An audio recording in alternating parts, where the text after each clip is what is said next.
Uh,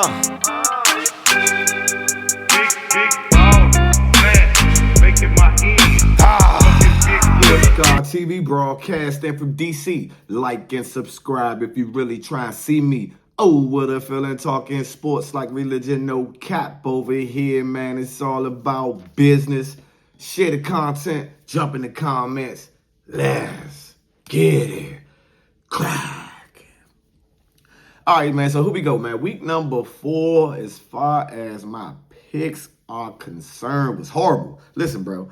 I went 4-11, bringing my total to 16-24 for the year when it comes to picks. We're going to right the ship. You know what I'm saying? We're going to right the ship, but you got to think I'm picking 11 games, 10 games, stuff like that. Maybe I need to narrow it down, but I also want to be able to talk about different teams because there might be some of y'all who are not fans of certain teams I might be talking about in my videos. So that's why I'm doing extensive picks as far as 10 or 11 games. You know, I'm not getting every team, but most notable games, and then, you know, maybe a few games that's under the radar type of stuff, right?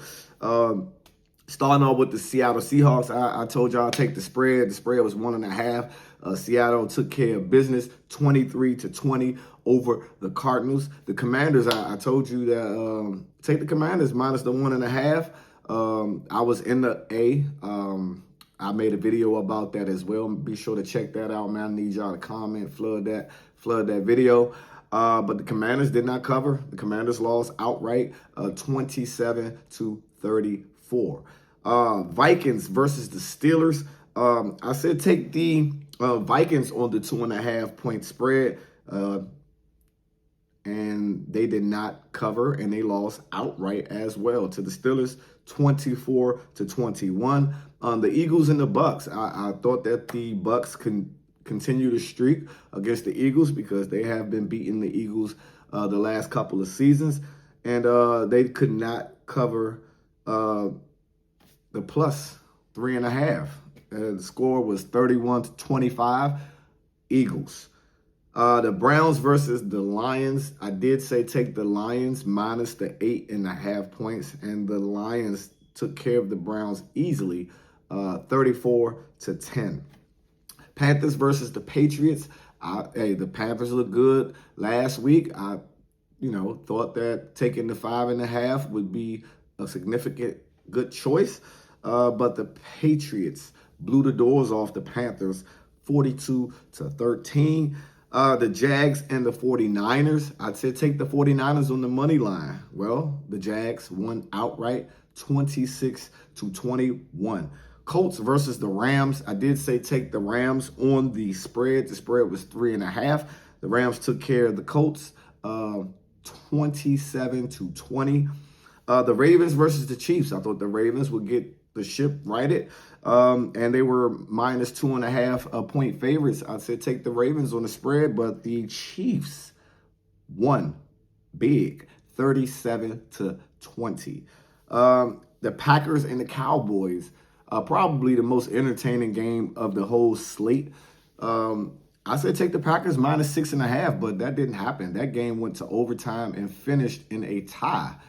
40-40 was that final score. And then I said take the Broncos on the money line versus the Bengals, and they destroyed the Bengals. You could have took the money line. The money line was 7.5. I mean, the spread was 7.5. They beat the Bengals 28-3. Now, here we are with week number 5. We're going to right the ship this week. I got 11 picks lined up. Here we go. First game is tonight. You already know. Prime, baby. The 3-1 San Francisco 49ers travel to the Rams, the 3-1 Rams at that. The 49ers have listed Brock Purdy, Juwan Jenkins, and there were someone else that is out for the game. 3 important figures on the team. The spread is now 8.5 in favor of the Rams. The over and under is 44.5. I do believe that the Rams win this game. And I'm sure the public will be on the Rams. But I'm going to take the Rams, but not the spread. I will take them on the money line. Next up, we got the 2-2 Minnesota Vikings traveling. Well, not really traveling. This game is in London, and they're playing against the 1-3 Cleveland Browns. The Browns, interesting news, has benched Joe Flacco in favor of Daniel Gable, the rookie from Oregon.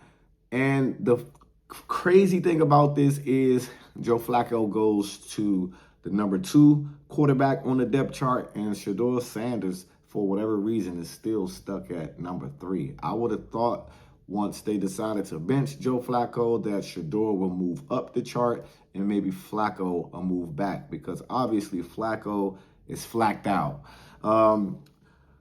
The over and under is 38.5 for this game. I think it could be a low scoring game. I think the defenses might play big in this game. I'm not too really sure, but what I am sure about is I like even though they burnt me last week, the Minnesota Vikings, this is a neutral site game. I got to change your heart. Give me the Cleveland Browns just because of the unexpected factor of Gable at quarterback. I think he provides a spark for the Cleveland Browns offensively. I think their defense will do just fine versus the Vikings. So give me the plus 3.5 points in favor of the Cleveland Browns.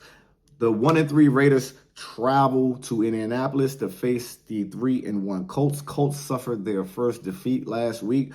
The over and under is 47.5, and the Colts are 6.5 point favorites at home. The Raiders look a little better last week, but I don't think it's going to be enough. I don't think they continue to trend up in the right upward direction at all. I think the Colts will win this game. Give me the Colts minus 6.5.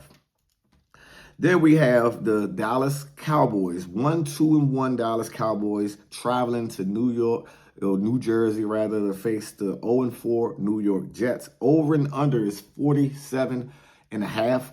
The Cowboys are favored by 2.5 points. Both of these teams really, well, defensively, they both stink.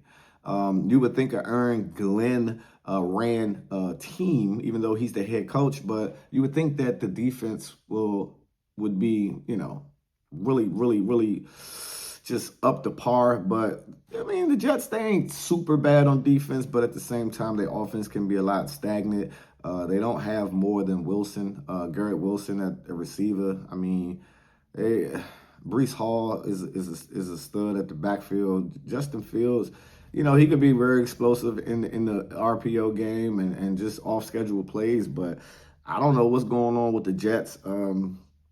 Give me the Dallas Cowboys minus the 2.5. You got the 2-2 Denver Broncos traveling to Philly to play the defending Super Bowl champion Eagles, who are undefeated at 4-0. The over and under is 43.5, and the Eagles are favored by 3.5 at home.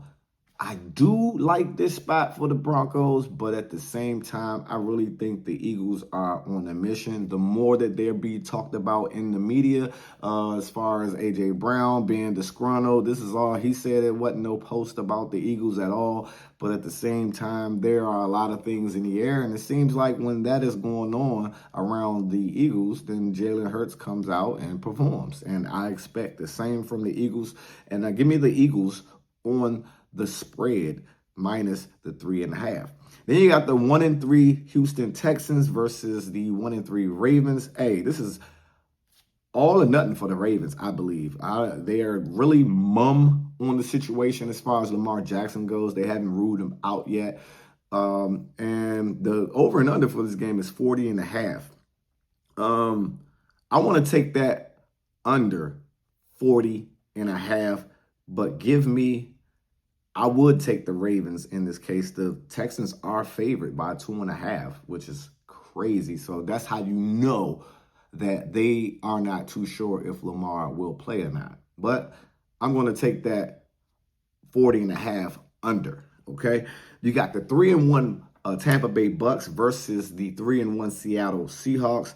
Seattle is 3.5-point favorites. The over and under is 44.5. Seahawks are at home. Obviously, they have a home field advantage when they're out there. Give me the Seahawks. I like the way they're playing. I like the way Sam Darnold is handling things there in Seattle. Their defense is playing pretty good ball. The Bucks is tough as well, though. So I don't know. What I do know is the Seattle has that advantage, home field advantage, and they are playing pretty good. Bucky Irvin is banged up a little bit. Give me the Seattle Seahawks on the money line. Then we have the 3-1 Detroit Lions traveling to Cincinnati to play the 2-2 Bengals. Over and under is 49.5, and the Lions are favored by 10.5. The Bengals stumped on Monday night. Them two games actually was horrible watching it for Monday night. I know when they scheduled it, they expected there to be fireworks and things like that, but when the games were actually played, they were duds. I mean, it wasn't nothing exciting about watching those games. You did have a freak injury for Tyreek Hill on the other game. Man, it's terrible. The Bengals is terrible. I want to lean for the over 49.5. But I'm afraid that the Detroit Lions defense might stifle the Cincinnati Bengals offense, just like they were stifled last week. But give me the Detroit Lions minus. You hear minus the 10.5. All right, then you got my 2-2 Washington Commanders traveling to LA to face the 3-1 Chargers. Over and under is 48.5. And the Chargers are favored minus by 2.5. Jaden Daniels has been medically cleared to ball out. Still unsure about Terry McLaurin and Noah Brown, but at the same time, when Jaden's back in the offense, the offense is a lot more potent. I expect, even though the Chargers have a really good defense. And flip side, Washington defense ain't so great. They haven't been lately in his first 4 games. Well, at least on the road. But I'm looking towards the over 48.5 as far as the game goes. So give me the over 48.5 points. You got the 2-2 New England Patriots traveling to Buffalo to face the 4-0 Buffalo Bills. The spread is 7.5 for the Bills, and the over/under is 48.5. I like the Bills in this spot at home. They are really tough. They are playing phenomenal football and look like, at least in the AFC right now, a front runner to be the AFC champions this year, and they look like they could be in the Super Bowl for sure. Give me the Buffalo Bills minus the 7.5. And the last game that I'm picking tonight is the 2-2 Kansas City Chiefs traveling to Jacksonville, who are 3-1. The over and under is 46.5, and the Chiefs are favored minus 3.5.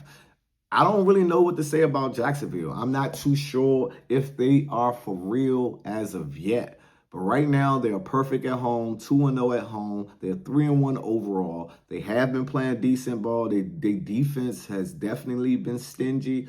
I feel like the Chiefs are starting to trend upward.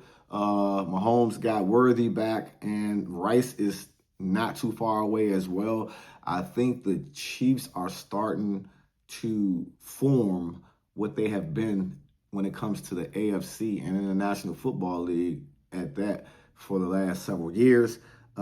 Give me the Chiefs on the money line. It's your boy, Sports God TV, where we talk sports like religion. And I'm out. Until the next time.